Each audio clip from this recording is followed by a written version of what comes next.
questo incontro di oggi, questa tavola rotonda del congresso di Confprofessioni ci ha dato modo di sviluppare un ragionamento un po' che è stato il percorso della crescita dello sviluppo del nostro contratto collettivo rispetto poi soprattutto, la cosa più importante, a quello che è una visione prospettica di cosa dovremmo fare poi per rispondere alle effettive, alle reali esigenze dei lavoratori di un comparto dove soprattutto negli ultimi anni il lavoratore non viene inteso più da parte di Confprofessioni e delle organizzazioni sindacali come il lavoratore dipendente in senso tipico, ma che invece è allargato a tutti gli addetti del mondo degli studi gestionali. Sappiamo che negli studi gestionali c'è il dominus, ci sono poi i professionisti che lavorano nel regime di monocomittenza, ci sono lavoratori dipendenti, praticanti, collaboratori. Noi dobbiamo garantire in una visione prospettica e secondo quelle che sono le richieste che ci provengono dal nostro settore, dobbiamo garantire delle tutele tramite la bilateralità anche a favore di questi lavoratori che evidentemente vogliono sentirsi parte integranti e io dico devono essere valorizzati in quanto persone, in quanto lavoratori inseriti nel nostro contesto e quindi meritano le stesse tutele che oggi già vengono garantite ai professionisti datori di lavoro e anche ai lavoratori dipendenti. La bilateralità in questo senso può certamente dare delle risposte concrete. Ci siamo posti anche il problema di avvicinare, di creare un nuovo appeal dei giovani nel nostro mondo libero professionale, anche individuando percorsi incentivanti per quanto riguarda alternanza scuola-lavoro e per quanto riguarda il tirocinio all'interno del percorso di studi per il conseguimento del titolo.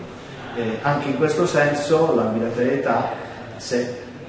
avrà la condivisione di tutti i soggetti interessati, parliamo delle parti sociali, ovviamente può dare una risposta concreta e quindi fare avvicinare questi giovani al mondo libero professionale. Una domanda: ritieni che il lavoro svolto in confederazione e quindi unendo le forze di tanti professionisti possa portare a risultati migliori piuttosto che lavorare in associazioni singole? Sicuramente la confederazione può fare ancora moltissimo, non bisogna mai fermarsi, bisogna sempre, il mondo è in continua evoluzione, quindi bisogna cogliere questa evoluzione e quindi questo ovviamente ci porta a non abbassare mai la guardia rispetto a quelle che sono le richieste e le esigenze del nostro comparto. Evidentemente la Confederazione può rispondere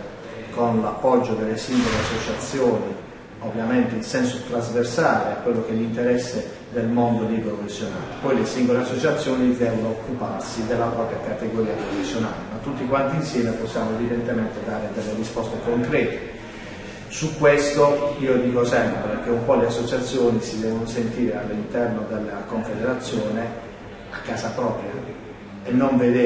temere in alcun modo una perdita di autonomia, anzi, come si dice, l'unione fa la forza, evidentemente questo tipo di condivisione può portare ottimi risultati. Molto si giocherà per dare risposte concrete anche nella cosiddetta contrattazione decentrata. Il contratto di secondo livello